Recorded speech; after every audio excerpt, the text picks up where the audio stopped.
지난주에 저희가 구원을 말한다라는 새로운 시리즈를 시작을 했고, 지난주에는 왜 우리가 이 구원이라는 주제에 대해서 교회에서 얘기를 하는지에 대한 이유를 좀 살펴봤습니다. 오늘은 두 번째 시간인데, 먼저 넘어야 할 장애물이라는 제목으로 말씀을 나누기를 원합니다.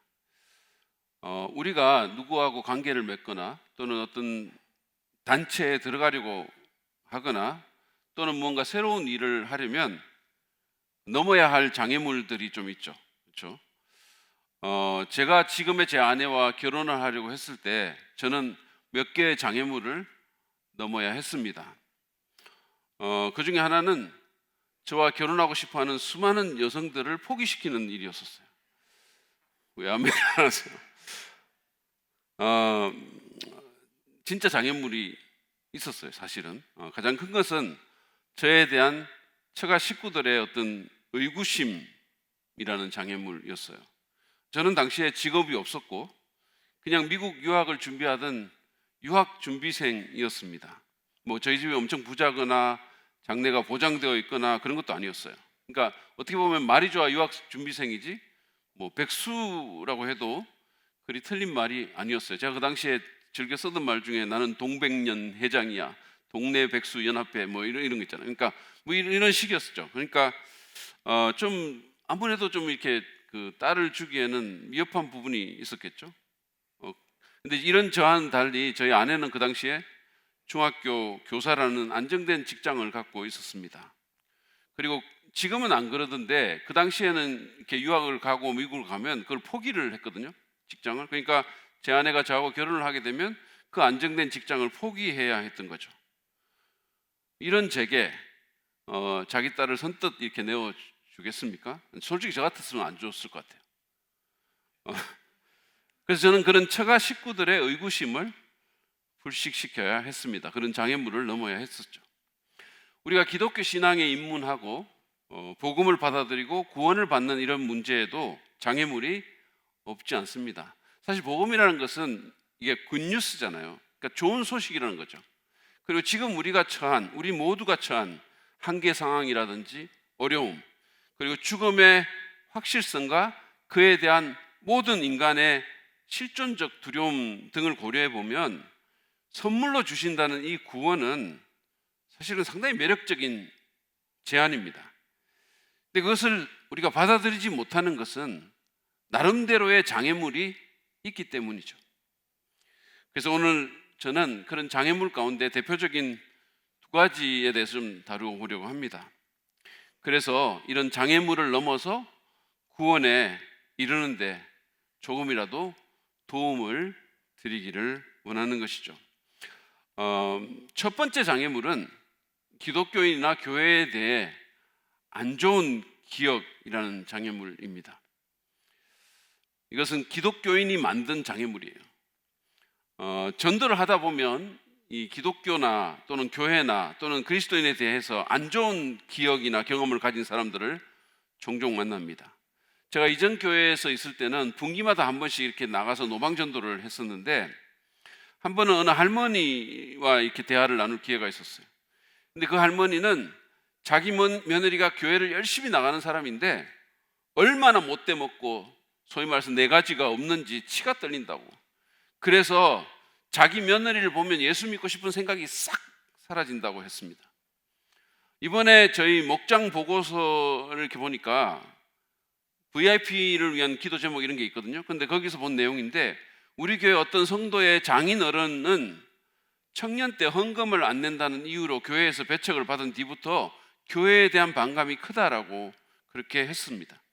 그리고 또 다른 성도의 아버지는 한때 교회 청년부 회장까지 지냈지만 목사님의 재정 횡령으로 지금까지도 교회에 대해서 부정적이라는 그런 사연도 있었습니다. 제가 청년 때 제 친구 하나는 자기 아버지를 이제 전도를 하려고 그렇게 애를 썼는데, 그 아버지가 이 친구가 이제 막 교회 가자고 이런 얘기를 하니까, 내가 사업을 하면서 보니까 교회 장로, 집사라는 인간들 중에 70~80%는 다 사기꾼이더라, 이렇게 말을 해가지고 말문이 탁 막혔다는 거죠. 슬프고 안타까운 사실입니다. 근데 어디 그들만 그런 부정적인 경험과 기억의 피해자이겠습니까? 많은 사람들이 기독교인들의 또는 교회의 위선, 내로남불, 무례, 몰상식, 독선 등으로 상처를 받거나 안 좋은 기억을 갖고 있습니다. 이번 코로나 기간에 그런 경험을 한 사람들도 적지 않을 거라고 저는 생각합니다.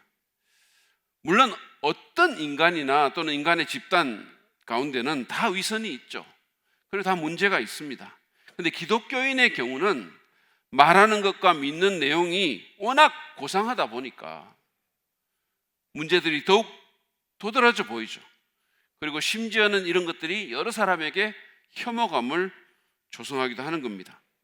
이런 장애물 때문에 예수님께 못 나아가는 분들에게는 저는 명색의 기독교인이자 목사로서 정말로 미안함과 안타까움의 마음을 먼저 전하기를 원합니다. 저희가 잘못한 부분들이 너무 많죠. 근데 그러면서 저는 두어 가지 정도를 그래도 이 얘기를 하고 싶은데, 하나는 그런 분이, 여러분이 경험했던 교회나 기독교가 진짜가 아닐 수 있다는 사실이에요.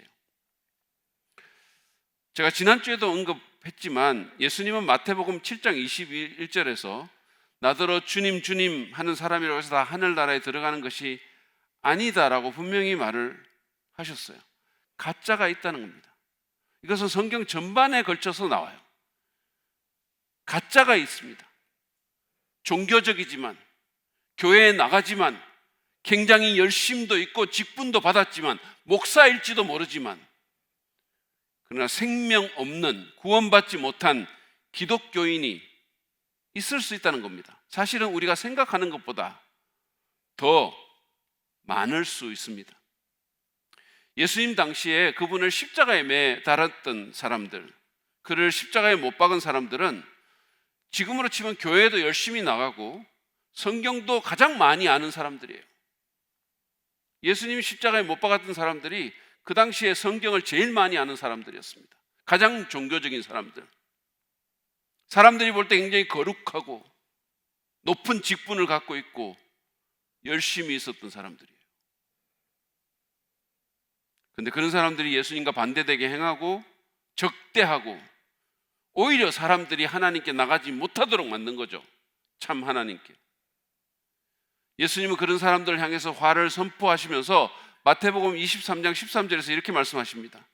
율법학자들과 바리새파 사람들아, 위선자들아, 너희에게 화가 있다. 너희는 사람들이 들어오지 못하도록 하늘나라의 문을 닫기 때문이다.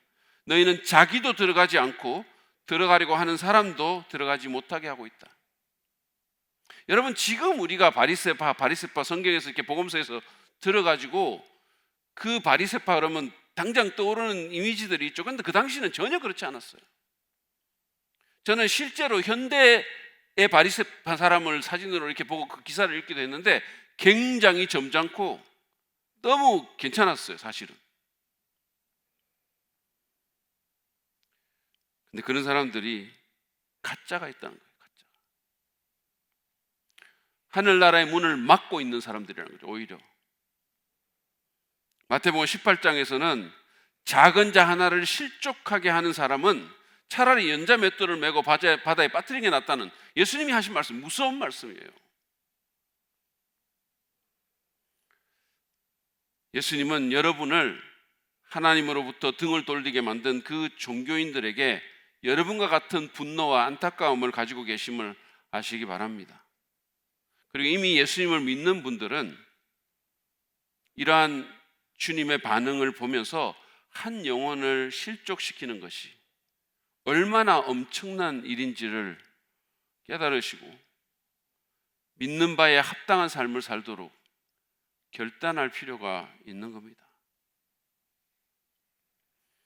또 하나 제가 드리고 싶은 말씀은 여러분의 그 안 좋은 기억과 경험으로 인해서 아예 기독교나 교회를 쳐다보지 않거나 발길을 돌리기보다는 신약 성서에 묘사된 원래 버전의 기독교와 교회를 그리고 그리스도인들을 한번 살펴봐 달라는 겁니다. 여러분, 예수님께서 일으키시는 교회라는 이름의 이 하나님 나라 운동은 그분의 지상사역 기간 동안만이 아니라 그분이 부활 승천하신 후에도, 다시 말해서 그분이 이 세상에 없는 그때에도 사람들에게 너무나 매력적이었습니다. 그래서 누가는 사도행전 2장 42절부터 47절에서 지상의 첫 교회인 예루살렘 교회의 성도들이 서로의 소유물을 팔아서 필요한 대로 나누는 그야말로 혁명적인 모습을 소개하면서 47절에서 이렇게 말씀합니다. 그들은, 초대교회 성도들은, 처음 예수 믿었던 그 사람들은, 그 교회는 모든 사람들에게 호감을 샀다. 주님께서는 구원받는 사람을 날마다 더하여 주셨다. 지금과는 달리 원래 버전의 기독교는, 예수님께서 만드셨던 그 교회는 당시에 가장 호감을 받는 그런 종교였습니다. 사람들이 좋아했다 그랬어요. 그 사람들은 비록 그들이 믿는 것을 안 믿었을지 몰라도, 비록 그들이 어떤 하나의 이단 종파가 아닐까라는 의구심이 있었을지 몰라도, 그래도 사람들이 그들에 대해서 호감을 갖고 있었다는 거예요. 사실은 성경에만 이런 기록이 있는 게 아닙니다. 마르크스 아우렐리우스 황제 제2시절이었던 165년도, 주후 165년도에 로마 제국 전역으로 천연도가 발발했어요. 15년 동안 완전히 로마 제국을 초토화했습니다. 사실은 마르크스 아우렐리우스 황제도 이거 걸려가지고 죽었잖아요. 그리고 한 세기 후에 또 그런 일이 있었죠. 그랬을 때 얼마나 많은 사람들이 감염이 되고 죽었던지, 사람들은 아직 죽지도 않은 환자들을 도로에 그냥 내다 버렸어요. 매장되지 않은 시신들이 오물처럼 들끓었고 사람들이 그것을 오물처럼 취급했다 그랬어요. 의사들조차도 시골 영지로 피신해서 숨어버렸고, 이교도의 사제들도 안전한 곳으로 다 도망가가지고 사원은 텅 비어 있었다고 합니다. 절망적인 상황이었어요. 이런 상황에서 그리스도인들은, 예수님을 따르는 자들은 아픈 자를 유기하지 않고 돌보는 책임을 감당했고, 어떤 사람들은 그 과정에서 자기가 감염이 돼서 목숨을 잃기도 했지만, 그럼에도 불구하고 그들의 긍휼 사역은 조금도 위축되지 않았다고 합니다. 왜냐하면 죽음 이후의 삶에 대한 분명한 확신이 있었고, 다른 사람을 섬기기 위해서 십자가에서 자신의 생명을 드린 예수님의 뒤를 따르려는 열정이 그들에게 있었기 때문이에요. 베일러 대학교의 교수인 로더니 스타크라는 종교사회학자는 기독교 승리의 발자취라는 책에서 이 역병의 기간 동안에 오히려 기독교 인구가 크게 늘어났다라고 얘기했습니다. 오히려.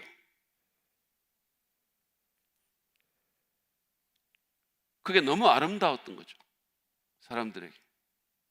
그리고 기독교인들은 감염된 자들을 계속해서 돌봐줬기 때문에 다른 집단보다 훨씬 더 사망률이 낮았다고 합니다. 그리고 주께서 그 가운데 역사하셨고, 그래서 사람들이 매력을 느낄 수밖에 없었던 거죠. 이상한 사람들이니까, 자기들이 못하는 걸 하니까. 오리지널 버전의 기독교가 작동했던 거죠. 그렇습니다. 이 원래 버전의 기독교가 얼마나 매력적이었던지, 이 운동이 정말 소수의 노바디들, 요즘 말로 하면 소수의 듣보잡으로 시작된 그 운동이 300년 후에 당시 세상을 지배하던 로마 제국을 완전히 접수해버린 겁니다. 여러분, 영어권 속담 가운데 아이를 목욕물과 함께 버리지 말라라는 게 있어요. 그런 속담이 있습니다. 목욕물이 더럽다고 아이까지 같이 버리지는 않지 않습니까? 요런 아이 사진 하나 보여주세요. 요런 아이를 목욕시키다가 목욕물 더럽다고 목욕물 버리면서 같이 버리지는 않잖아요. 물론 여러분, 기독교 주변에는 구정물이 없지 않습니다. 여러분이 경험한 그 구정물은 부정할 수 없는 거예요. 아까 제가 말씀드린 것처럼 그것은 진짜가 아닌 가짜 그리스도인, 소위 무늬만 그리스도인에게서 발생할 것일 수도 있고, 또는 원래 버전을 잘 모르거나 잘못 배운 교회나 그리스도인에게서 발생한 것일 수도 있고, 기독교 진리를 알고 믿는다고 하면서도 자신의 이익을 위해서 악용하고 오용한 육신적 그리스도인들에게서 발생한 것일 수도 있습니다. 그러나 여러분, 이런 구정물 때문에 그 가운데 있는 참된 복음과 진리까지 외면하지 마시기를 부탁합니다. 더러워진 목욕물 가운데 목욕하는 예쁘고 순결한 아이가 있는 것처럼, 소위 믿는다고 말하는 사람들 또는 교회들이 만든 그 구정물 속에도 아름답고 건강한 진리가 존재하고 있습니다. 여러분의 삶에 긍정적인 영향을 미칠, 그리고 이 진리대로 살기 위해서 애를 쓰는 사람들과 공동체도 여전히 있습니다.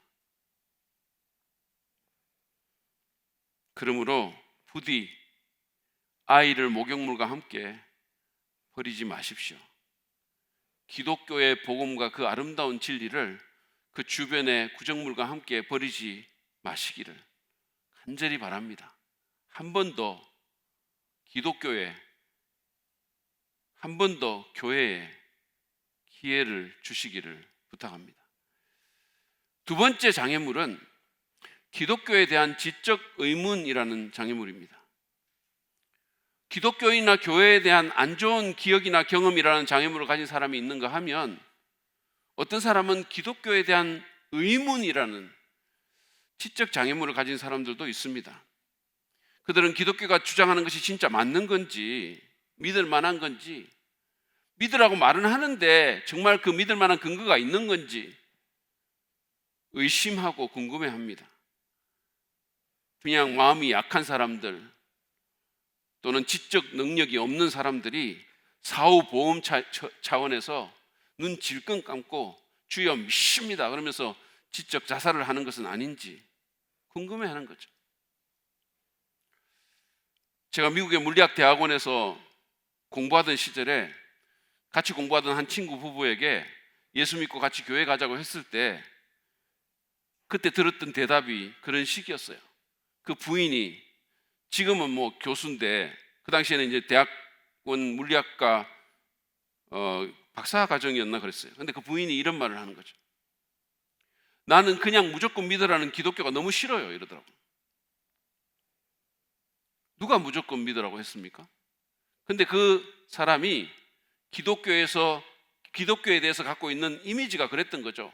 맹신하는 종교.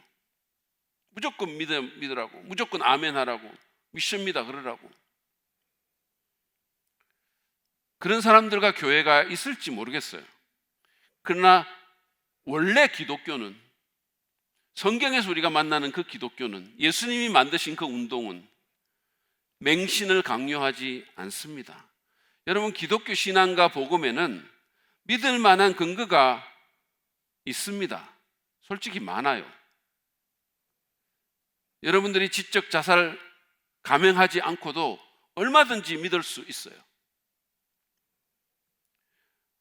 물론 이 짧은 시간 동안에 제가 사람들의 다양한 지적 의문에 대해서 다 답을 할 수는 없습니다. 그러나 저는 기독교인들이 구원자로 믿는 예수님에 대해서 왜 우리가 이분을 믿는지 간단하게나마 근거를 좀 제시하려고 해요. 여러분, 일단 예수님은 성경에만 나오는 종교적이고 신화적인 인물이 아닙니다. 그분은 1세기 로마의 역사가인 타키투스, 또 로마 시민으로 귀화한 유대인 출신 역사가인 요세푸스의 글에도 나오는, 그리고 다른 고대 역사가의 글에도 나오는 역사적인 실존 인물이에요. 제가 타키투스의 글은, 예수님에 대한 그 글은 전에도 한번 인용을 했기 때문에 이번에는 요세푸스의 글에 나오는 내용을 보여주겠습니다. 이 사람은 자신의 작품인 유대 고대사 3편에서 당시 로마 총독이었던 빌라도의 통치에 대해서 얘기를 하다가 이런 글을 남겼어요. 보세요. 한편 바로 이때, 그러니까 빌라도가 통치하고 있던 그때, 빌라도가 팔레스타인을 통치하고 있던 바로 그때, 예수라는 지혜로운 사람, 너무나 신기한 일들을 많이 행했기 때문에 인간이라고 볼 수 있을지 모르겠으나 인간으로 보는 것이 합당하다면 그 사람이 있었다는 거예요. 그는 사람들로 하여금 기쁜 마음으로 진리를 받아들일 수 있게 만드는 선생이었다. 그는 수많은 유대인들 뿐만 아니라 이방인까지도 그의 곁으로 끌어들였다. 이 사람은 예수 믿는 사람 아니에요. 역사가입니다.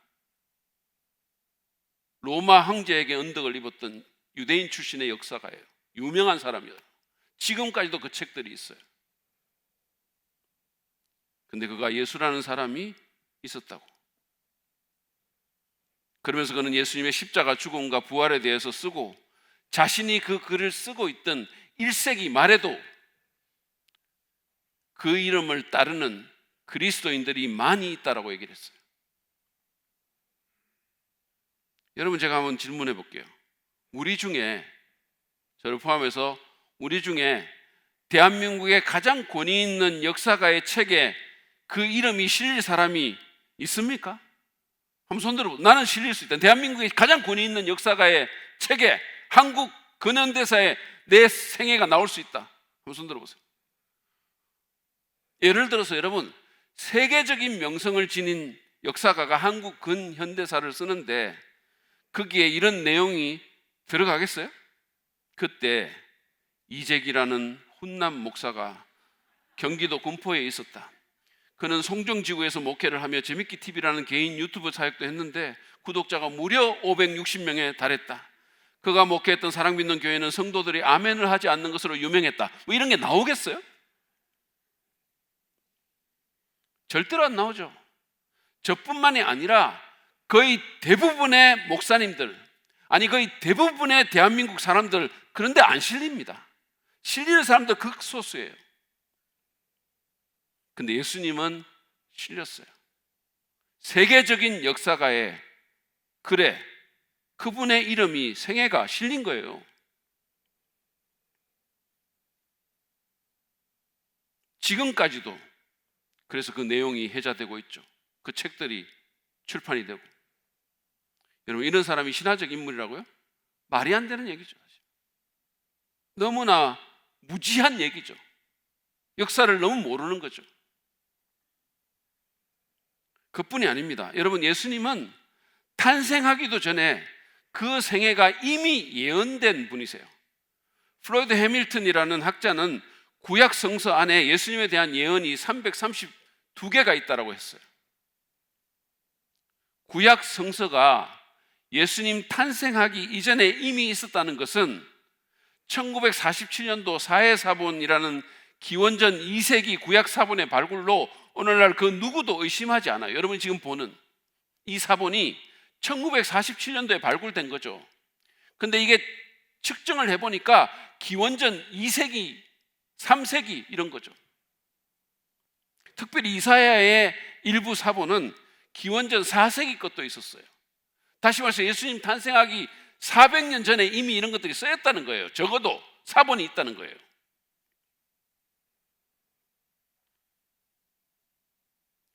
그러면 거기에 그 구약 성경에 뭐가 예언되어 있을까요? 제가 몇 가지만 보여드리겠습니다. 예수님 탄생 700년 전에 기록된 미가서라는 책에 보면 그분은 베들레헴에서 탄생하십니다. 미가서 5장 2절을 보시죠. 현대인의 성경으로 읽겠습니다. 여호와께서 말씀하신다. 베들레헴 에브라다야, 너는 유다에서 가장 작은 마을 중에 하나이지만 너에게서 이스라엘을 다스릴 자가 나올 것이다. 그는 영원 전부터 있는 자이다. 그래서 실제로 예수님께서 베들레헴에서 탄생했잖아요. 정확하게. 사실 예수님의 어머니인, 육신적 어머니인 마리아와 그 남편인 요셉은 팔레스타인의 북쪽인 갈릴리에서 살고 있었어요. 그러니까 만약에 별일이 없었다고 하면 예수님은 거기서 탄생해야 되는 거예요. 그런데 마리아가 예수님을 임신하고 출산날이 가까워왔을 때 로마 황제였던 가이사 아우구스투스가 전 제국적인 그런 호적 등록을 지시한 겁니다. 세금 징수를 위해서. 그래서 모든 사람들이 자기의 고향으로 돌아갈 수밖에 없었고 요셉도 자신의 고향인 베들레헴으로 가지 않을 수가 없게 된 거예요. 그래서 그리스도의 베들레헴 탄생이라는 예언이 이루어진 거예요. 여러분 마태복음 보시면 그 당시에 동방에서 박사들이 와가지고 이 메시아의 탄생에 대해서 물으니까 헤롯이 딱 묻잖아요. 율법학자들 불러가지고 야, 그리스도가 어디서 태어나겠냐 이렇게 물었어요. 율법학자들이 바로 대답합니다. 베들레헴입니다 그랬어요. 왜냐하면 성경에 있으니까. 근데 탄생뿐만이 아니에요. 예수님의 죽음도 구체적으로 예언되어 있습니다. 역시 예수님 때보다 700년 이전에 기록된 이사야서 53장에 보시면 그가 다른 사람들의 허물과 약함 때문에 찔리고 상함을 받을 것이라는 기록이 나와요. 다시 말해서 자기 죄가 아니라 다른 사람의 죄를 위해서 죽을 것이라고 그렇게 얘기를 하면서 예언자 이사야가 9절에서 이런 예언을 합니다. 보세요. 현대인의 성경을 또 읽겠습니다. 그는 범죄하거나 거짓말을 한 적이 없었으나 악인들처럼 죽음을 당하여 부자의 묘실에 묻혔다. 여러분 너무도 정확하지 않습니까? 예수님은 세계 4대 성인 중에 한 분으로 지금도 추앙을 받고 있는 분이에요. 그만큼 의로운 분이라는 얘기죠. 다시 말하면 안 믿는 사람들도 이분의 도덕성이 세계 전체 살았던 인류 중에 탑 4에는 든다고 생각하는 사람이에요. 그러니까 그분은 죄를 범한 적이 없다는 거죠. 그런데 악인들처럼 죽임을 당한다 그랬어요. 십자가에서 죽으셨죠. 그리고 부자의 묘실에 묻혔다 그랬어요. 예언을 했어요. 아리마대 요셉이라는 당시 부유한 공의의 의원의 무덤에 묻혔습니다. 여러분 생각해 보세요. 탄생과 죽음은 사람이 어떻게 할 수 없는 부분이에요. 그죠? 내가 어디서 어떻게 태어날 것을 결정할 수 있습니까? 내가 원하는 대로 날 수 있어요? 나는 군포 싫어, 일산에서 태어날 거야. 그런다고 내가 일산에서 태어나집니까? 그리고 자살을 제외한다면 죽음도 마찬가지예요. 내가 어디서 어떻게 죽을지 결정할 수 있습니까? 없어요. 심지어 자살한 사람도 자기가 어디에 묻힐지는 모르죠. 근데 예수님은 예언된 대로 탄생했고 그대로 죽으셨고 그리고 부자의 묘실에 묻혔어요. 일반적으로 십자가에 달려 죽은 흉악범은 무덤에 안 묻힙니다. 그게 일반적인 거예요. 근데 예수님은 700년 전에 예언한 것처럼 그 무덤도 보통 무덤이 아니라 부자의 무덤에 묻힌 거예요. 놀랍지 않으십니까? 이럴 줄 알았다니까. 하여튼 물론 여러분 탄생과 죽음 사이에 수많은 그 예언들도 성취가 된 거예요. 제가 시간이 없어서 다 못 보여드리는 거죠. 놀라운 일이 아닐 수 없어요. 세상에 이런 분은 없습니다. 제가 하나만 더 말씀드릴게요. 그것은 그분의 부활에 대한 거예요. 기독교는 그 창시자가 죽음에서 부활하셨다는 독특한 주장을 하는 종교입니다. 물론 이 부활에 대한 예언도 구약 성경에 있어요. 다윗은 성령의 감동을 입어서 예수님 오시기 1000년 전에 이미 시편 16편 5절에서 이렇게 예언합니다. 주께서 나를 무덤에 버려두지 않으시고 주의 거룩한 자를 썩지 않게 하실 것이다. 다윗은 지금 자신에 대해서 말하는 게 아니에요. 히브리 시의 병행법이라는 게 있는데 그 병행어법에 의하면 여기서 나는 그 뒤에 나오는 주의 거룩한 자와 똑같은 사람입니다. 다시 말해서 그리스도를 의미하는 거예요. 하나님께서 그리스도를 무덤에서 썩지 않게 하고 다시 살리신다는 겁니다. 그 예언처럼 예수님은 실제로 무덤에서 나와서 부활하셨죠. 그러면 그 부활을 믿을 만한 근거가 있습니까? 예언은 예언이고 부활했다고 하는데 실제로 부활하셨나요? 그 근거가 있습니까? 있어요. 많습니다. 제가 재밌기 TV에 부활의 증거에 대해서 영상을 한 8개 정도 올려놨으니까 보시기를 바랍니다. 근데 제가 오늘은 누가복음 1장 1절부터 4절 말씀을 보면서 이 부분에 대한 얘기를 좀 해보려고 해요. 먼저 1절부터 2절 한번 보시죠. 우리 가운데서 일어난 일들에 대하여 차례대로 이야기를 엮어내려고 손을 댄 사람이 많이 있었습니다. 그들은 이것을 처음부터 말씀의 목격자요 전파자가 된 이들이 우리에게 전하여 준 대로 엮어냈습니다. 여기서 말씀은 예수님을 얘기해요. 자, 여기 우리 가운데서 일어난 일이란 바로 예수님에 대한 일이에요. 왜냐하면 그 뒤에 말씀에 대한 얘기가 나오니까. 누가는 자신을 포함해서 많은 사람들이 예수님을 직접 목격한 사람들의 증언을 토대로 그분에 대한 책을 썼다고 그렇게 말을 합니다. 그죠? 사람들이 이 일을 엮어내려고 이 일을 글로 쓰려고 손을 댄 사람이 많이 있다 그랬어요. 여러분, 많은 사람들이라 그랬어요. 얼마나 많아야 많은 사람일까요? 얼마나 많아요? 보통 서너 명은 많다고 하지 않죠. 최소한 10명은 넘어야 많다고 하지 않습니까? 여러분, 제가 이제 우리 수요 예배 같은 거 드릴 때 뭐 한 20명 정도 이렇게 앉아 계시는데, 우리 윤석권 목사님은 초낙천 긍정적인 분이시거든요. 그러니까 그 20명 정도 앉아서 오늘도 많은 분들이 오셨는데 이렇게 얘기를 해요. 20명 정도 앉았는데, 그럼 제가 속으로 항상 이게 뭐가 많아? 이렇게 생각을 해요. 그래도 좋은 믿음의 눈으로 보면 많이 보이는 거죠. 근데 제가 말하고자 하는 포인트는 뭐냐면, 보통 한 20명도 많다고는 안 하잖아요. 우리가 그렇게까지 많다고는 안 해요. 근데 누가는 많은 사람들이 예수님의 생애에 대한 이야기를 엮어내려고 펜을 들었다 그랬어요. 그리고 글을 썼다는 거죠. 최소한 다 해서 10명은 넘는다고 봅시다. 근데 실제로 사복음서를 포함해서 지금 남아있는 예수님에 대한 정기적인 기록이 문서만 해도 15개가 넘어요. 이것은 엄청난 숫자입니다. 여러분, 지금은 사실 책 내기가 비교적 쉬운 시대죠. 그리고 돈만 주면 누구든 자서전 정기 같은 거 낼 수 있어요. 보는 사람이 없어서 문제지. 지금 제가 학교 도서관장 하고 있는데 학교로 그런 거 많이 와요. 자기 돈 내가지고 만들어가지고 막 배포하는 사람도 많아요. 그런데 여러분, 지금과 같은 이런 시대에도 어떤 사람이 죽은 후에 자발적으로 10명이 넘는 사람에 의해서 그 생애가 책으로 엮어 나오는 그런 사람은 거의 없어요. 근데 예수님의 경우에 책 내기가 너무도 어려웠던 그 시절에 많은 사람이 그분의 생애에 대한 책을 썼다는 겁니다. 왜 그랬을까요? 왜 그랬을까요? 참고로 예수님보다 조금 늦게 세상을 떠난, 예수님이 십자가에 달렸을 때 황제였던 로마 황제 티베리우스라는 사람, 복음서에서 디베르라고 말하는 그 왕에 대한 책이 여러분 몇 건이나 쓰였는지 아십니까? 그 당시에 몇 사람이나 그 책을 쓰려고 했던지 아십니까? 아무도 없어요. 한 건도 없어요.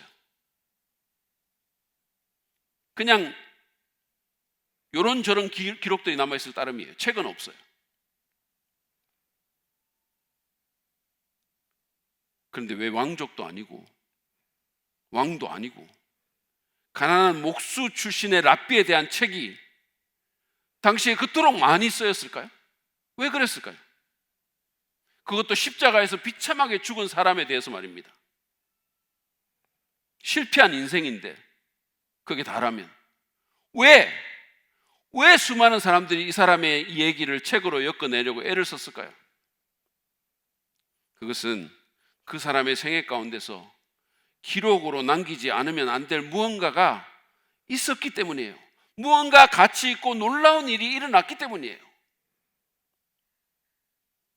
여러분 생각해 보십시오. 한 로마 황제의 생애에 대해서도 한 사람도 책을 제대로 엮어서 쓴 적이 없는데, 쓴 사람이 없는데, 팔레스타인 변방의 순회 설교자 한 사람에 대해서 10명 이상이 펜을 들었다는 것은 그 삶에 정말 경천동지할 어떤 일이 일어나지 않고는 생각할 수 없는 일이에요. 그러면 그게 뭘까요? 그것은 누가와 다른 복음서 기자들이 동일하게 증언한 것처럼 예수님의 부활이에요. 부활이에요. 만약에 예수님께서 그냥 사람들 몰고 다니다가 때로는 신기한 일도 일으키다가 좋은 말씀도 하시다가 그러다가 그냥 십자가에 달려서 그냥 죽고 끝났으면 누구도 책을 안 썼을 거예요. 누구도 그 당시에는. 왜 씁니까? 그 외에는, 예수님의 부활 외에는 다른 이유를 찾을 수가 없어요. 계속해서 누가의 기록을 한번 보시죠. 3절 4절입니다. 그런데 존귀하신 데오빌로님, 나는 모든 것을 시초부터 정확하게 조사하여 보았으므로 각각께 그것을 순서대로 써드리는 것이 좋겠다고 생각하였습니다. 이리하여 각각께서 이미 배우신 일들이 확실한 사실임을 아시게 되기를 바라는 바입니다. 누가는 자신이 책을 헌정한 데오빌로라는 고위 관료에게 자신이 예수님에 대한 모든 것을 시초부터 정확하게 조사해서 순서대로 연대기대로 썼다라고 말을 했습니다. 여러분, 누가는 직업이 의사예요. 그리고 역사가입니다. 의사라는 사람들은 굉장히 과학적이고 그리고 정확한 사람들이에요. 누가는 철저하게 리서치를 했다라고 말을 합니다. 아마도 자기가 잘 아는 베드로와 예수님의 동생 야고보 같은 사람들을 찾아가서 인터뷰를 하고 자료를 찾고 지역을 찾아다니면서 일일이 확인하고 동역자인 바울에게도 물어봤을 거예요. 그렇게 해서 자기가 할 수 있는 최대한의 정확성을 기한 겁니다. 누가는 사실 이 글을 쓸 때, 누가복음이라고 붙여진 이 글을 쓸 때, 그리고 사도행전에 붙인 그 속편을 쓸 때 그게 성경에 포함될 거라고 생각도 못했어요. 그는 그냥 이분에 대한 기록을 남기고 싶었던 거예요. 너무나 놀라웠으니까. 그렇게 정확하게 했기 때문에 옥스퍼드에서 박사학위를 한 윌리엄 램지라는 학자는 25년간의 고고학적 연구 후에 이렇게 말했어요. 누가의 기록은 가장 세밀한 부분까지 완전 정확하다. 거기에 나오는 어떤 어떤 그 로마의 계급들, 지역 이름들 전부 다 정확하다는 거예요.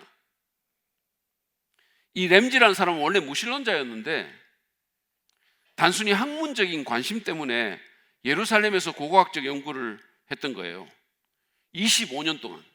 근데 누가의 기록이 너무 정확하니까 부인할 수가 없었고, 그래서 결국은 무신론자로 예루살렘에 갔다가 나중에 크리스찬이 됐다고 공포했어요. 자기가 회심했다고. 이처럼 정확한 조사와 연대기적 기록을 통해서 누가는 데오빌로라는 사람이 기독교 진리가 확실한 사실임을 알게 되기를 원해서 이거를 썼다는 거죠. 다시 말해서 예수님이 진짜 베들레헴에서 나셨고 나사렛에서 자랐고 진짜 십자가에 달렸을 뿐만 아니라 진짜 역사적으로 부활하신 사실을 확신하기 원했다라는 거예요. 여러분, 제 포인트는 이겁니다. 기독교 신앙은 아무런 근거도 없는 신화가 아니라 믿을 만한 많은 근거가 있는 합리적인 신앙입니다. 그것은 역사적인 사건과 사실에 기반한 신앙이라는 거예요. 제가 앞에서 말씀드린 것처럼 이 짧은 시간에 여러분의 모든 지적인 의문에 대해서 다 대답할 수는 없어요. 그러나 적어도 기독교가 전설 따라 삼천리식의 허무맹랑한 이야기를 하는, 아니면 무슨 노노 이런 것처럼 도덕에 대한 강론을 주는 이런 차원의 책이 아니라는 사실을, 그런 종교가 아니라는 사실을 인식했으면 좋겠어요. 그리고 더 나아가서 열린 마음으로 이게 정말로 맞는 건지 믿을 만한 건지 진지하게 탐구하시기를 바랍니다. 그래서 예수 그리스도를 여러분의 구주로 영접하고 구원받기를 간절히 바랍니다. 제가 말씀을 마무리하면서 가수 박진영 씨에 대한 얘기를 잠깐 드리려고 합니다. 이 사람 구원파네 아니네 말들이 많아요. 근데 저는 지금 그 이야기를 하려고 하는 게 아닙니다. 이분이 사실은 제대로 신학을 배우거나 체계적으로 공부한 사람이 아니기 때문에 솔직히 성경 해석에 문제가 없지 않고 균형을 잃은 부분도 분명히 있어요. 제 소망은 이 사람이 보다 겸손한 자세로 저희 신학교 같은 좀 정통 신학교에 들어가서 제대로 배우는 거예요. 제가 그걸 위해서 나름대로 애도 좀 썼어요, 사실은. 아무튼 제가 말씀드리고자 하는 것은 그런 교리적인 부분을 얘기하려고 하는 게 아니라 지금 저는 그가 자신의 인생과 진리에 보인 진지한 태도에 대해서 좀 얘기를 하려고 하는 거죠. 그가 자신의 책에서도 말하고 어느 방송에 나와서도 이야기한 것처럼 그는 자신의 그 많은 돈도 인기도 성공도 채워주지 못하는 삶의 부분에 대해서 고민하는 가운데 기독교가 진짜 믿을 만한 종교인지에 대해서, 특별히 성경이 사실인지에 대해서 의문을 갖게 됐다고 합니다. 말하자면 지적인 장애물을 만난 거죠. 여러분 그 사람이 어떻게 했는지 아십니까? 그는 모든 것을 제쳐놓고 성경의 땅인 이스라엘에 직접 갔어요. 그리고는 모든 연락을 끊고 거기에 2달간을 머물면서 성경이 진짜 맞는 건지 아닌지를 알기 위해서 사해사본이 있는 아까 우리가 봤던 그 지혜의 신전 도서관에도 직접 가보고 고고학적 사이트도 직접 다녀보고 관련된 책들을 거기서 직접 읽으면서 탐구했다는 거죠. 스스로 알아봤다는 거예요. 최선을 다해서 이게 진짜 맞는 건지 사실에 기반한 건지 내 인생을 걸어도 될 만한 건지 자기가 거기서 2달 동안 모든 연락 끊고 탐구했다는 거예요. 놀랍지 않습니까? 물론 여러분 그럴 만한 경제적인 여유가 있어서 그럴 수 있었다라고 말할 수 있을지 모르겠지만 여러분 이분은 슈퍼스타 연예인이에요. 그리고 대형 기획사 대표입니다. 이 사람이 2달이라는 짧지 않는 기간을 진리 탐구하는 그런 일에 오롯이 썼다는 것은 우리가 생각할 수 없는 엄청난 희생일 수 있어요, 사실. 그런데도 그는 그렇게 해서 장애물을 넘고 진리를 찾기를 원했던 거예요. 그만큼 진지했다는 거예요. 왜냐하면 이 문제는 너무 중요한 문제이기 때문입니다. 여러분 그것은 그냥 제가 지금 말씀드리는 이 구원 문제 또는 기독교 복음의 문제는 그냥 종교의 문제가 아닙니다. 이것은 이 땅에서 우리 삶의 질을 결정하고 우리의 영원한 운명을 결정하는 문제예요. 우리의 삶이 걸린 문제라는 말씀이에요. 종교 문제가 아니에요. 좀 착하게 살고 도덕적으로 윤리적인 코드 지키고 열심히 내서 이 땅에서 복 받고 이런 게 아니라는 겁니다. 우리의 삶이 걸린 문제라는 얘기예요. 그리고 기독교는 솔직히 나쁜 사람, 착한 사람 만드는 종교가 아니고 죽은 사람 살리는 종교예요. 본질이. 보통 문제가 아닙니다. 그러므로 여러분, 설사 여러분 앞에 장애물이 있다 하더라도 그것 때문에 그냥 돌아서 버리지 마시고 진지한 태도로 한번 씨름해 보시기를 바랍니다. 한번 열린 마음으로. 그리고 이미 믿으시는 분들도 여러분의 믿지 않는 자녀나 또는 가족이나 지인을 돕기 위해서 박진영 씨 같은 그런 진지함과 간절함으로 한번 다가갈 수 있기를 바랍니다. 인생을 건 거예요. 사실은 걸 만한 가치가 있는 거죠. 그래서 여러분, 특별히 우리 안에 아직 예수님 안 믿거나 구원의 확신이 없는 여러분, 기독교인이 만든 장애물이든 지적 의문의 장애물이든 그 장애물을 넘고 예수님 만나서 구원받고 이 땅에서 정말로 매력 있는 삶 살고 이 세상 떠나게 될 때 영원한 복락을 누리는 복이 있기를 간절히 바랍니다. 하나님께서 여러분을 그렇게 축복해 주시기를 바랍니다.